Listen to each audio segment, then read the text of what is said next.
Hi friends, কেমন আছো তোমরা? Welcome to unbound life.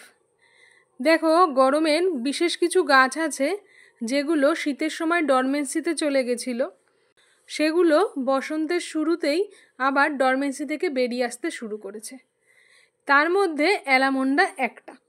তো এই অ্যালামন্ডা গাছে আমরা গরমের সময় তো প্রচুর ফুল পাবোই, তার সাথে বর্ষাতেও প্রচুর পরিমাণে ফুল পাবো। এত ফুল হবে যে গাছ ভরে থাকবে। এই গাছগুলো দুই প্রজাতির হয়, একটা ক্রিপার আর একটা হলো ডুয়ার্ফ ভ্যারাইটি। তো এটা ডুয়ার্ফ ভ্যারাইটির গাছ।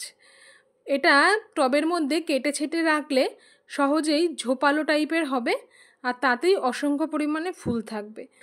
আর যেই গাছগুলো ক্রিপার, সেগুলোকে তো অবশ্যই সাপোর্ট দিতে হবে যাতে তারা অনেকটা উঁচু পর্যন্ত যেতে পারে। কিন্তু আমার এই ডুয়ার্ফ ভ্যারাইটির গাছটাও দেখো কতটা পরিমাণে লম্বা হয়েছে।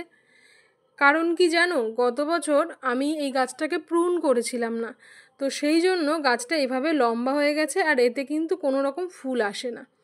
তো সেই জন্য আজকে গাছটাকে হার্ড প্রুন করব। তো প্রুন করার আগে এই দড়িটাকে খুলে নিচ্ছি। এবারে প্রশ্ন হলো, অ্যালামন্ডা গাছ কখন আমরা প্রুনিং করব? তো এটা ফেব্রুয়ারির এন্ড থেকে মার্চ অবধি করা যায়।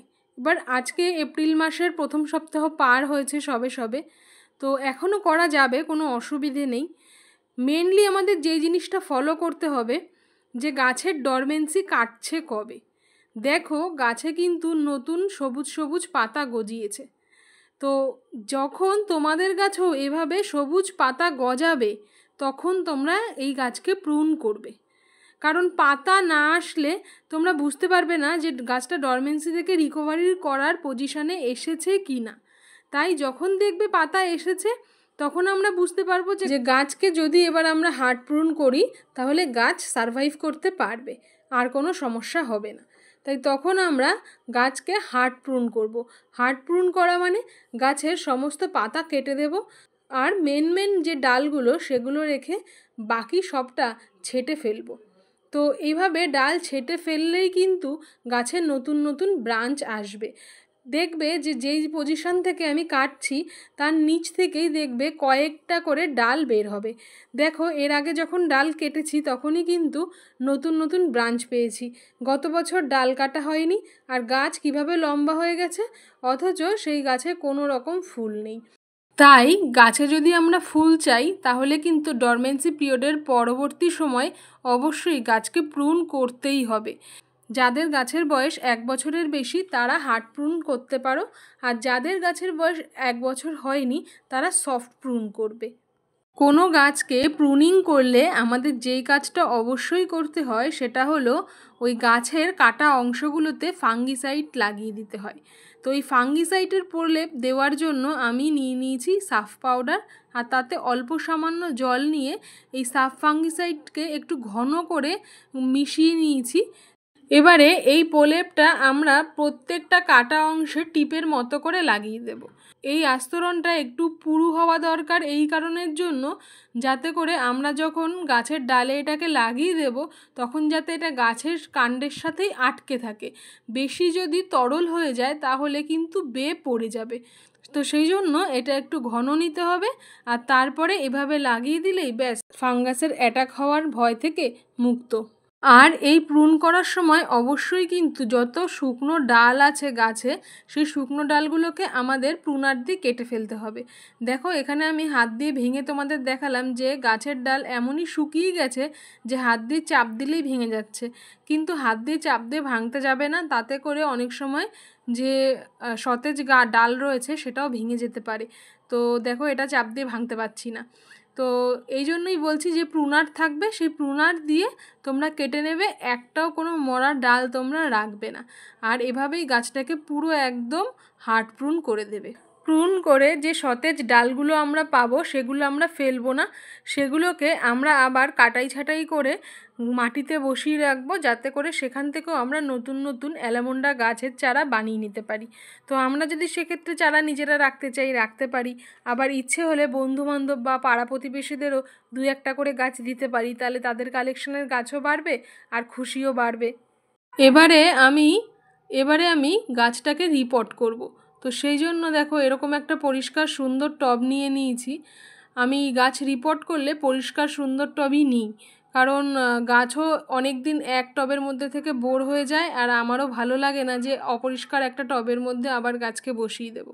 তো এখানে নিয়েছি 60% নর্মাল গার্ডেন সয়েল, আর এখানে 40% নিয়েছি কম্পোস্ট, আর সামান্য পরিমাণ বালি আছে, তাই এটার মধ্যে পার্সেন্টেজ বললাম না। তোমরা একদম অল্প পরিমাণ 1 মুঠো বা 2 মুঠো পরিমাণে নিয়ে নেবে।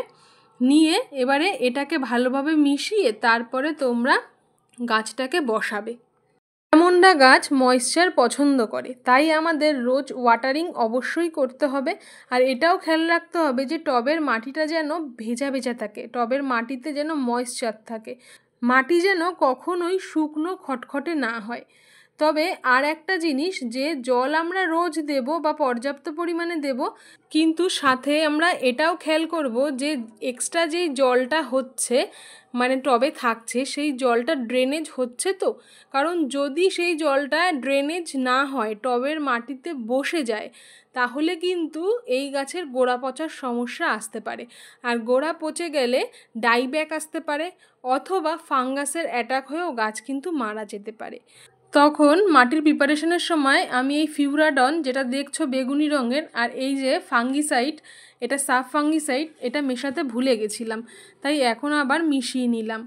এটা দিচ্ছি এই কারণের জন্য, দেখো রুটটাকে যেভাবে কাটাই ছাটাই করেছি তাতে রুট তো কিছুটা আহত হয়েছেই, তাই যাতে সেখান থেকে ফাঙ্গাস অ্যাটাক না করতে পারে, তাই আমি মাটির মধ্যেই ফাঙ্গিসাইড মিশিয়ে দিয়েছি। অনেক সময় মাটিতে নানা রকমের পিঁপড়ে বা এই জাতীয় কিছু বাসা করে, তো সেই জন্য আমি মাটিতে একটু ফিউরাডন মিশিয়ে দিই, যাতে করে কোনো কিছু থাকলে সেটাও নষ্ট হয়ে যায়। তো এইভাবেই গাছটাকে আমরা বসিয়ে নেব। আপাতত 1-2 দিন গাছটা ছায়াযুক্ত স্থানে থাকবে, তারপরে আমরা গাছটাকে পুরোপুরি রোদে রাখবো। আর গাছে কিন্তু এখন কোনো রকম খাবার দেব না, যতক্ষণ না পর্যন্ত গাছ থেকে নতুন পাতা না গজাবে, নতুন ডাল ছাড়ছে এটা আমরা দেখতে না পাবো, ততক্ষণ পর্যন্ত কিন্তু আমরা গাছে কোনো রকম খাবার দেব না। মাটিতে যা জৈব খাবার দিয়ে রেখেছি সেটা নিয়েই গাছ ব্রাঞ্চ আনবে, তারপরে আমরা খাবার দেওয়া শুরু করব। খাবারের প্রসঙ্গে যাওয়ার আগে যেটা বলার, কেউ যদি তোমরা রিপোর্ট না করতে চাও, তাহলে সেক্ষেত্রে টবের চারপাশ থেকে অর্ধেক পরিমাণ মাটি খুশে তুলে নেবে। তারপরে সমপরিমাণ ভার্মি কম্পোস্ট আর নর্মাল গার্ডেন সয়েল মিশিয়ে তোমরা টবের ফাঁকা জায়গা আবার ভরাট করে দেবে। এতে করে গাছ সেখান থেকে পুষ্টি পাবে, তাতে গাছের শক্তি বৃদ্ধি হবে, এনার্জি আসবে। তো এবারে চলো খাবার দাবারের কথা বলা যাক। গাছে নতুন ব্রাঞ্চ ছাড়তে শুরু করলে এখানে তোমরা যে মিশ্র জৈব সার দেখতে পাচ্ছ, আমরা এই সারটা ব্যবহার করব। এটা নার্সারির টেকনিকে আমি বানিয়েছি, তো এটার লিঙ্ক আমি ডেসক্রিপশন বক্সে দিয়ে রাখবো। তোমরা এই জৈব মিশ্র সারটা যে কোনো গাছে ব্যবহার করতে পারো, ফল গাছ, ফুল গাছ বা সবজি গাছ। তো পুরোপুরি অর্গানিকভাবে বানানো এই সারটা অবশ্যই বাড়িতে বানিয়ে রেখো, তাহলে সমস্ত কাজের সময় তোমাদের সুবিধা হবে। তো এই জৈব সারের সঙ্গে আমরা এখন মিশিয়ে নেব অ্যাপসম সল্ট। এই অ্যাপসম সল্ট গাছের ফটোসিনথেসিসে খুব সাহায্য করে, তাই আমরা এটা ব্যবহার করে গাছের এনার্জি বাড়িয়ে দেব। তো এই হলো অ্যালমন্ডা গাছের প্রুনিং আর তার পরবর্তী সময় খাবার দাবার ব্যবস্থাপনা। তো তোমাদের কেমন লাগলো আজকের ভিডিও কমেন্ট বক্সে অবশ্যই জানিও। চ্যানেলে নতুন বন্ধু হলে সাবস্ক্রাইব করে সাথে থেকো, পাশে থাকা বেল আইকনটা প্রেস করতে ভুলো না। আর এই ভিডিওগুলো বন্ধুবান্ধবের মধ্যে অবশ্যই শেয়ার করে দিও। তাহলে গাছ ভালোবাসো আর নিজেদের সুরক্ষিত রাখো। আজ তাহলে আসি, ভালো থেকো।